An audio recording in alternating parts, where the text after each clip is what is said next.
वक्रतुण्ड महाकाय सूर्यकोटि समप्रभ निर्विघ्नं कुरु मे देव सर्वकार्येषु सर्वदा।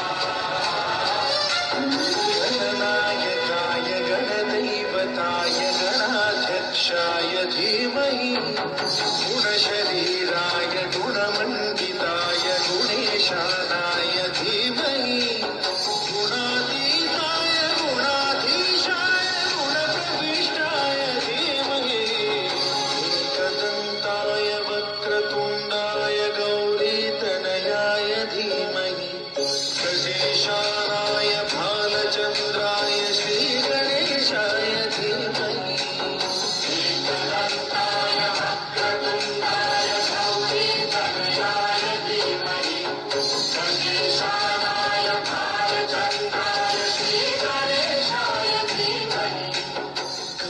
चतुराय गान प्राणाय गानान्तरात्मने गानोत्सुकाय गानमत्ताय गानोत्सुक मनसे पूजिताय गुरुदैवताय गुरुकुलस्थायिने गुरुविक्रमाय गुह्यप्रवराय गुरवे गुणगुरवे गुरुदैत्यगणक्षेत्रे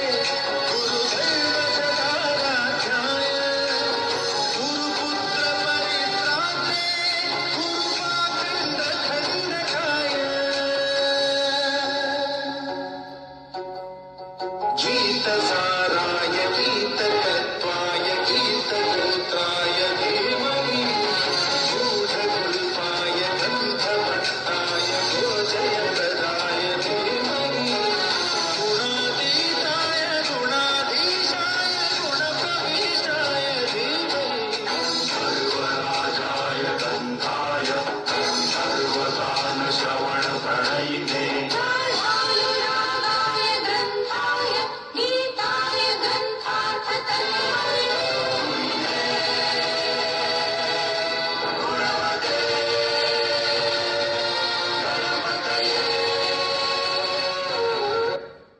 Pregnancy. I am from class 8th B. Ranirudramma Devi.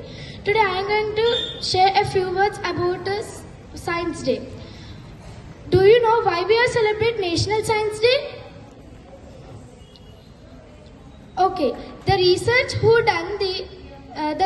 of the light theory, name of the scattering of light, who done this? Sir C.V. Raman. Sir C.V. Raman was the greatest scientist in India. He was born on 7th November 1888 at Tiruchirappalli in Tamil Nadu. His mother name was Parvati Ammar and his father name was Chandrasekhara Ramanathan. Science Day is celebrated in the discovery of the Raman effect in India. On February 28 each year, to mark the Indian physicist Sir C.V. Raman was awarded the Nobel Prize in Physics in 1930. The day also aims to promote the science and applications in every daily life. Actually, what is Raman effect? Okay, Raman effect is also called scattering of light. Let me give a few examples of scattering of light. In daytime, clouds are white but the sky is blue. Why? Can anyone? Okay, it is the application of ocean which is in blue color. Actually, the sun in which color?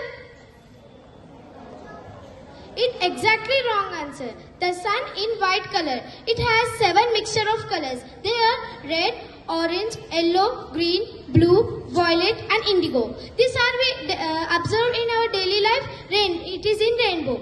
The rainbow is a colorful world. And so Sir C.V. Raman took a prism and torched it and the 7 rainbow colors are appeared on it. Now I am going to do that activity. Here the 7 rainbow colors are formed. This is only called dispersion of light.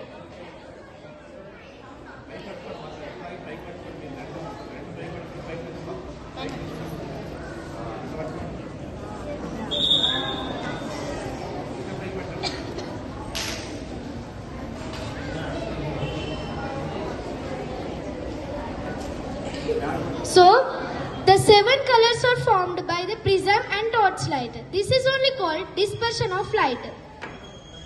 The of scattering of light. Actually, the scattering of light, dispersion of light. These are the two theories. How the light dispersion. Dispersion is nothing but split. Only white light, we thought it is in white in color, but white light is a mixture of 7 colors. Okay. In our nature, we are observing so many trees having in green color, and flowers have different colors, and here we are observing so many things in different colors. Why they are getting these colors? It is depending on the scattering of light. Okay.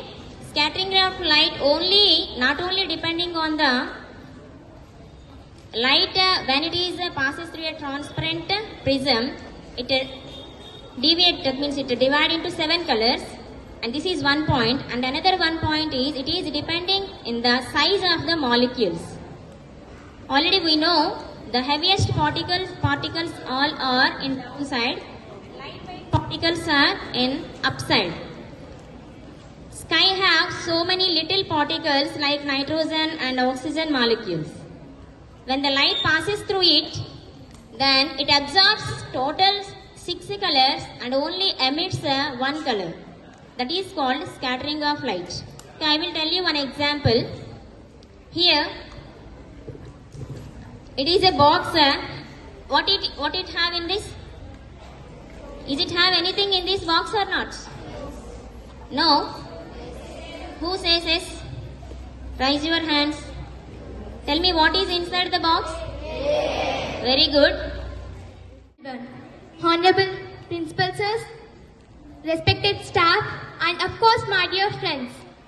I am K. Chandana of 9th standard from Sri Saraswati Vidya Mandir High School. So, today I am here to discuss a topic about which utmost significance and relevance of our modern world, the development of science and technology. In this era of rapid progress, science and technology has become a driving force for the social advancements and revolutionizing every aspect of our lives. The continuous development of science has brought a fourth remarkable breakthrough in every field, like medical science has witnessed an extraordinary advancement which enabling us to cure the diseases which are once said incurable. Science and technology has played a pivotal role in promoting or shaping the course of human civilization. From the day of discovery of wheel and the invention of fire to the groundbreaking discoveries and achievements of recent times, we have witnessed the transformative power of science and technology. So, however, with great power comes great responsibility. So, as we celebrate this National Science Day, we have to mindful that the ethical and the moral considerations that arises from these achievements. We have to follow the rules and regulations for this. We have to ensure that these achievements are used for the betterment of humanity and the presentation of our planet, and for the promoting fairness, inclusivity and a common good. On a final note, I want to say that science and technology has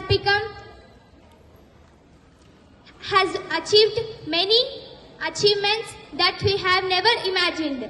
It has opened up new fortunes, empowered us to tackle the global challenges. So, as we move forward, let us embrace the potential of science and technology by upholding the collective responsibilities with us. At last, I want to say that sooner or later, let us create a path. From class 8, Rani Rudramma Devi. Good morning to everyone. My name is V. Harshni. I am from 8th B class Shri Rani Rudramma Devi Ka. Ready for the song in 1 or 2 or 3. Dance it properly. Science is ready. Lessons all on you. All you have to do, listen to your teacher to learn something new. Hey, science time, oh it's science time. Be ready, it's more fun, more activities. Hey, science time, oh it's science time. I like it, I love it, I love my teacher too. Ready for the song in 1 or 2 or 3. Dance it properly. Science is ready. Lessons all on you. All you have to do, listen to your teacher to learn something new. Hey, science time, oh it's science time. Be ready, it's more fun, more activities. Hey, science time, oh it's science time. I like it, I love it, I love my teacher too. Thank you.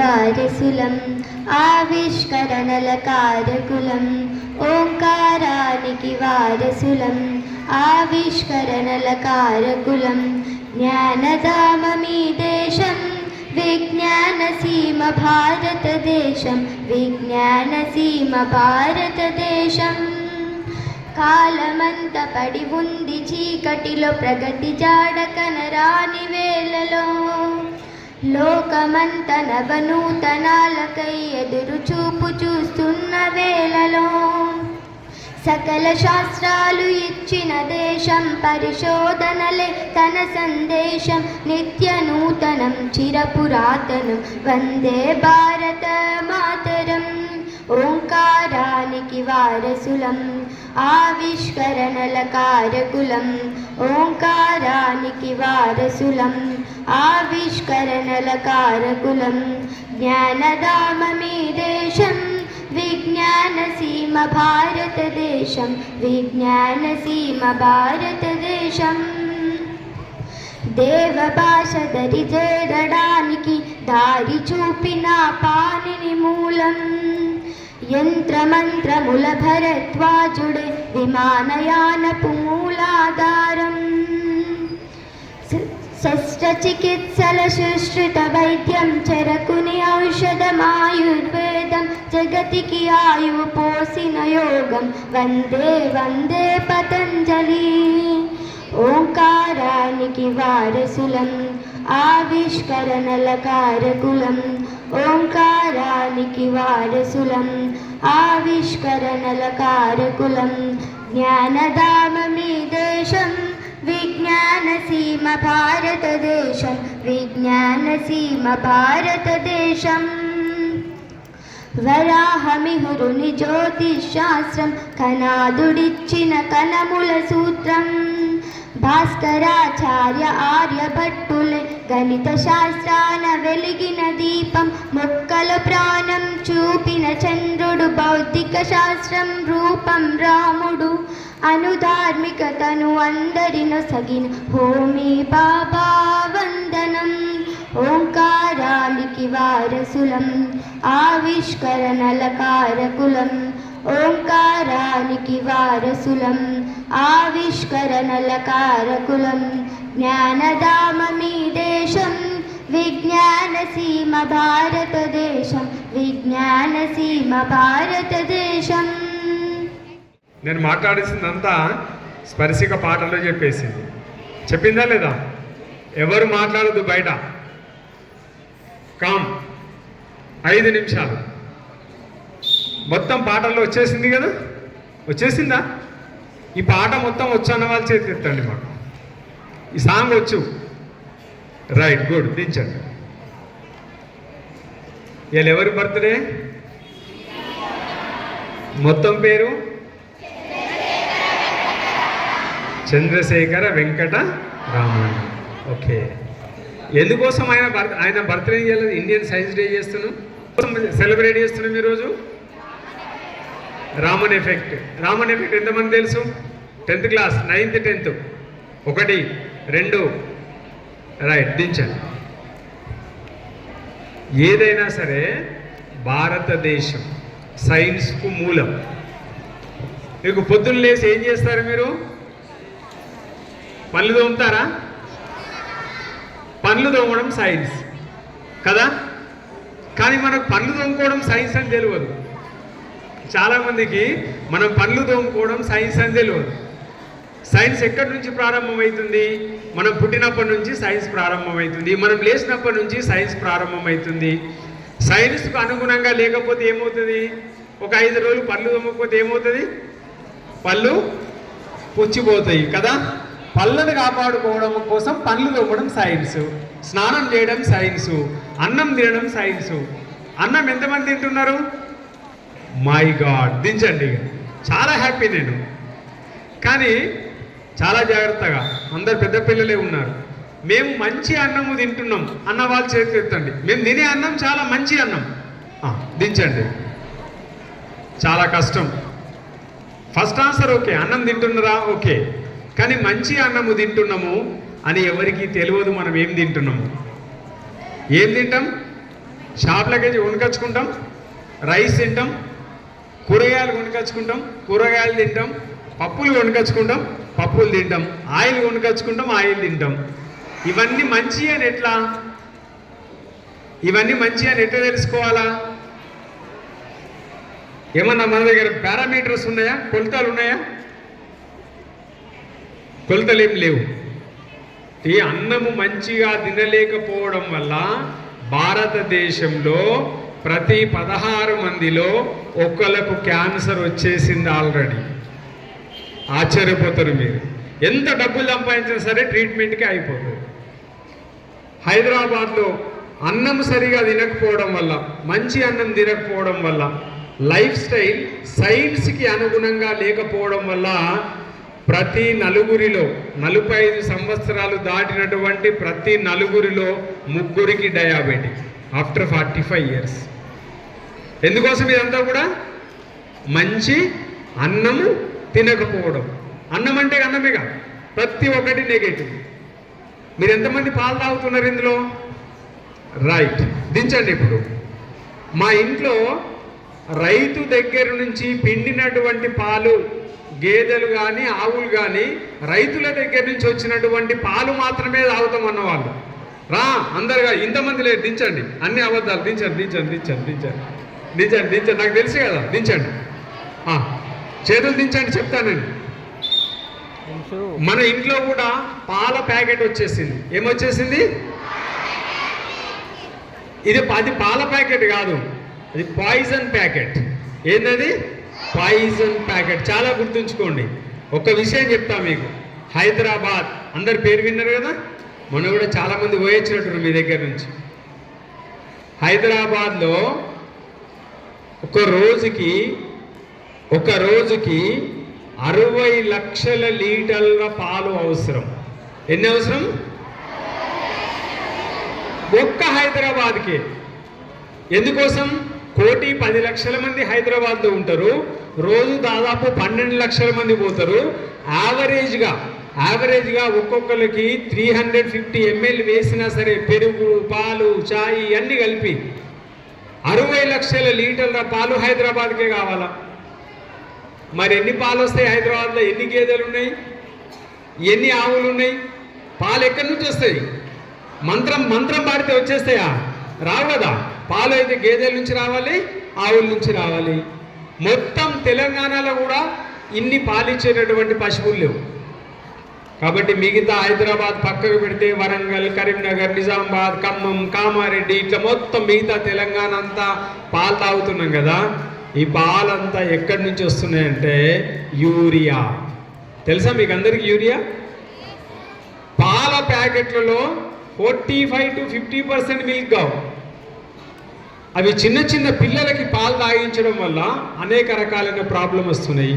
కాబట్టి science అనగానే ఖాళీ missiles, aeroplanes, phones, TVs, ఇంజెక్షన్లు, doctor, stethoscope, బాగా నొప్పిస్తే పడుకోబెట్టి చీరడం. చీరడం అంటే ఏంటి? Operation. ఇవి అనుకుంటారు కదా మీరు. సైన్స్ అంటే చీరడం కాదు, గుర్తుపెట్టుకోండి. సైన్స్ అంటే ట్యాబ్లెట్ వేసుకోవడం కాదు. సైన్స్ అంటే ఇంజెక్షన్ వేసుకోవడం కాదు. ఇంజెక్షన్ వేసుకోకుండా, ట్యాబ్లెట్ వేసుకోకుండా, సర్జరీ చేయకుండా మనం బతికితే మనం అప్పుడు దేనికి అనుగుణంగా జీవించినట్టు? సైన్స్కి అనుగుణంగా జీవించినట్టు. మన జీవితంలో ట్యాబ్లెట్ అవసరం రావద్దు, మన జీవితంలో ఇంజెక్షన్ అవసరం రావద్దు, మన జీవితంలో సర్జరీ అవసరం రావద్దు. అందుకోసమనే ప్రాచీన భారతీయులు గుర్తుపెట్టుకోండి, ఈ భూమిలో పండినటువంటి, సేంద్రియ పద్ధతిలో పండినటువంటి, భూమాత మనకు నిజంగా ఇచ్చినటువంటి ఫుడ్డును తినేవాళ్ళు. కాబట్టి ప్రాచీన భారతదేశంలో అంటు రోగాలు తప్ప మిగతా ఏ రోగాలు కూడా చాలా తక్కువ. ఈ దేశంలో డయాబెటీస్, పూర్వకాలంలో డయాబెటీస్ పేరే లేదు. కాబట్టి మీరందరూ కూడా ఈ సైన్స్ డే సందర్భంగా 3 విషయాలు, నేను 3 సెంటెన్స్లు ఎలాబరేట్ చెప్పి ముగిస్తాను 3 నిమిషాల్లో. మొట్టమొదటిది, మనకు ప్రకృతికి అనుగుణంగా జీవిస్తున్నామా? ప్రకృతి అంటే ఏంటి? చెట్లు కాపాడుకుంటున్నామా? కొట్టేస్తున్నాం. గుట్టలు కాపాడుకుంటున్నామా? తవ్వేస్తున్నాం. గాలి కాపాడుకుంటున్నామా? కాపాడుకుంటలేం. నీళ్లు కాపాడుకుంటున్నామా? మాతాజీ చెప్పింది, కాపాడుకుంటలేం. పొద్దున లేచి సబ్బంతా రుద్ది ఏం చేస్తాం? స్నానం చేసేటప్పుడు సబ్బు రుద్ది మొత్తం సబ్బరగా కొట్టేసి నీళ్ళన్నీ పొల్యూట్ చేస్తాం. సబ్బు ఏంటి? కెమికల్. మీరు వాడే పేస్ట్ ఏంటి? కెమికల్. ఇవన్నీ వాడద్దు అంటే నిజంగా వాడద్దు, కానీ నిజంగా వాడుతున్నాము. పేస్ట్ బదులు వేప పుల్ల వాడతామనే వాళ్ళు ఎవరు ఉన్నారా? మన ఇంట్లో ఒక వేప చెట్టు పెంచుకొని పండ్లు తోమేటప్పుడు వేప పూల వాడిననుకోండి, మీరు సైన్స్కి అనుగుణంగా జీవించినట్టు. వేప పుల్ల వాడడం వల్ల నీరు కూడా క్లారిఫై అవుతుంది. ప్రాచీన భారతీయుడు చాలా అద్భుతంగా జీవించేవాళ్ళు. కాబట్టి సైన్స్ అంటే మనం జీవించడానికి ఏర్పాటు చేసుకున్నటువంటి ఒక వ్యవస్థ సైన్స్. ఈ వ్యవస్థలో మన జీవితం కోసమే అన్ని ఉపయోగపడాలా, మనం బాగుండడం కోసమే అన్ని ఉపయోగపడాలా. కాబట్టి మనల్ని పీల్చే గాలి బాగుందా? ఇప్పుడు బాగాలేకపోతే వాడు ఏం చేస్తాడు? రిలయన్స్ కూడా, లేకుంటే హిందుస్థాన్ లీవర్ కూడా, ఇంకో కంపెనీడు యూజ్ ఎయిర్ ప్యూరిఫైయర్స్ అంటాడు. ఏమంటాడు? Use air purifiers. మీ ఇంట్లో ఒక రూమ్లో ఎయిర్ ప్యూరిఫైయర్ పెట్టుకున్నారు, ఇందులో ఎయిర్ ప్యూరిఫై అయింది, మొత్తం ఎయిర్ ప్యూరిఫై అయిందా? కాదు. మీ ఇంట్లో మళ్ళీ బయటకు పోతాయి, బయట ఇంట్లోకి పోతాయి, అంతే. ఎయిర్ ఎక్కడో ప్యూరిఫై కాదు. ఎయిర్ ప్యూరిఫైయర్ పెట్టుకుంటే, ఎయిర్ ప్యూరిఫై అయ్యేది ఉంటే ప్రపంచం అంతా ఎయిర్ ప్యూరిఫైయర్ పెట్టేది. కాబట్టి ఎయిర్ ప్యూరిఫైయర్ ఎయిర్ని ప్యూరిఫై చేయదు, ఇక్కడ ఉన్నటువంటి మలినాన్ని వేరే దగ్గరికి పంపిస్తుంది. కాబట్టి ఎయిర్ అట్లాగే ఉంటుంది. ఎయిర్ని ఎవరు ప్యూరిఫై చేయాలా? మనము ప్యూరిఫై చేయాలా. అందుకు మొట్టమొదటి మార్గం ఏమిటి? చెట్లు. కాబట్టి చెట్లను కాపాడుకోవడం సైన్స్. సో గాలిని కాపాడుకోవడం సైన్స్, నీళ్ళని కాపాడుకోవడం సైన్స్, భూమిని కాపాడుకోవడం సైన్స్. నేను ఇంతకుముందు చెప్పా, ఫుడ్ మన ఇంట్లో అన్నీ కూడా ఆర్గానిక్ ఎక్కడ ఉన్నదా? ఫుడ్ ఎక్కర్లేదు. ఇన్ని ఫెర్టిలైజర్స్. మీరు ఎప్పుడైనా పాలకూర తిన్నారా? పాలకూర అమ్మ కట్ చేసేటప్పుడు చూసిందా? తెల్లగా ఉంటుంది పాలకూర మీద, తెల్లగా. సో గెమాక్సిన్ జల్లేస్తారు, యూరియా జల్లేస్తారు, అది తీసుకొచ్చి మనం తింటాం. కథం. మనం అనుకుంటాం పాలకూర చాలా మంచిది హెల్త్కు, పప్పులు చాలా మంచి హెల్త్కి అనుకుంటాం. కాదు, మంచివి, హెల్త్కి చాలా మంచివి. కాబట్టి ఈ సైన్స్ డే సందర్భంగా ఒక థింకింగ్ మీలో రావాలి. Which is best, which is not best. ఎవరు ఆలోచించాలా? మీరే ఆలోచించాలా? మీలాంటి పిల్లలందరూ ఆలోచించాలా? ఎందుకోసమని? మీరు యంగర్ జనరేషన్. ఈ ప్రపంచానికి భవిష్యత్తు ఎవరు? మీరే, పిల్లలే. మీరు భారతదేశానికి కాదు, ప్రపంచానికే భవిష్యత్తు. కాబట్టి మీరు భవిష్యత్తులో ఎలా జీవించాలి, ఎలా ఉండాలి, మీరే కాదు, మీతో ఇప్పుడు ఉన్నటువంటి పిల్లలందరూ కూడా ఫ్యూచర్లో ప్రపంచానికి అవసరమయ్యే విధంగా ఎట్లా ఎదగాలి అని ఆలోచించాలి. ఇలా ఆలోచించడాన్నే వేదము శాస్త్రము అన్నది. వేదము దేని శాస్త్రం అన్నది? థింకింగ్, ఆలోచించడం. ఎట్లా ఆలోచించడం? ఏది మంచి ఏది చెడు అని ఆలోచించడాన్ని వేదము, శాస్త్రము అన్నది. ఆ శాస్త్రాన్నే ఆధునిక కాలంలో మనం ఏమనుకుంటున్నాం? సైన్స్. కాబట్టి మంచిని ఆలోచించడం సైన్స్ వేదం ప్రకారం. కాబట్టి మంచిని ఆలోచిద్దాం. ఆలోచించే ముందు మన పూర్వీకులు అనేక మంది ఉన్నారు. భారతదేశంలో ఆ పాటలో కూడా అనేక మంది శాస్త్రవేత్తల పేరు రాలేదు. మొత్తం ఇక్కడి నుంచి మీకు అందరికీ హనుమాన్ చాలీసా తెలుసు కదా? తెలుసా? అందులో ఒక చిన్న స్టాంజా ఉంటుంది. యుగ సహస్ర యోజన పరభాను, యుగ సహస్ర యోజన పరభాను. తులసిదాసు భూమి నుంచి సూర్యునికి టేప్ పట్టి కొలిసాడా? కొలవలే. ఎవరు? తులసిదాస్. హనుమాన్ చాలీసాను ఎవరు రాశారు? తులసిదాస్. ఆ తులసిదాస్ రాసినటువంటి హనుమాన్ చాలీసాలో ఏమని చెప్పాడు? యుగ సహస్ర యోజన పరభాను అని చెప్పాడు. అంటే అర్థం ఏంటంటే హనుమంతుడు ఆ సూర్యున్ని ఎర్రటి పండు అనుకున్నాడు. ఏమనుకున్నాడు? పండు అనుకున్నాడు. ఆ పండును తిందామని చెప్పేసి గాలిలో లేశాడు. ఆ లేచినటువంటి దూరాన్ని హనుమాన్ చాలీసాలో తులసిదాస్ చెప్పాడు, యుగ సహస్ర యోజన పరభాను. ఈ భూమి నుంచి సూర్యుడు ఎంత దూరం ఉందో కరెక్ట్గా చెప్పాడు. ఎట్లా చెప్పాడు? తనకున్నటువంటి యోగ దృష్టితో ఆలోచించి చెప్పాడు. తులసిదాస్ కన్నా ముందు సూర్యునికి భూమికి మధ్య ఉన్నటువంటి దూరం ఎవరికి తెలియదు. కాబట్టి తులసిదాస్ ఎవరిప్పుడు? సైంటిస్ట్. ఇలా భారతదేశంలో పుట్టిన వాళ్ళందరూ సైంటిస్టులే. మీరు కూడా సైంటిస్టులే. ఎప్పుడు? భారతీయ జీవనానికి అనుగుణంగా ఉంటే, లేకుంటే సైంటిస్టులు కాదు. కాబట్టి భారతదేశం అంటేనే సైన్స్కు పుట్టినిల్లు. ఇక్కడ ప్రతి విషయం చెప్పాను కదా, మీరు లేచి నుంచి మొదలు పెడితే, మనిషి పుట్టి నుంచి మొదలు పెడితే చనిపోయే వరకు జరిగేటటువంటి ప్రతి సంస్కారం వెనుక ఒక సైన్స్ ఉంటుంది.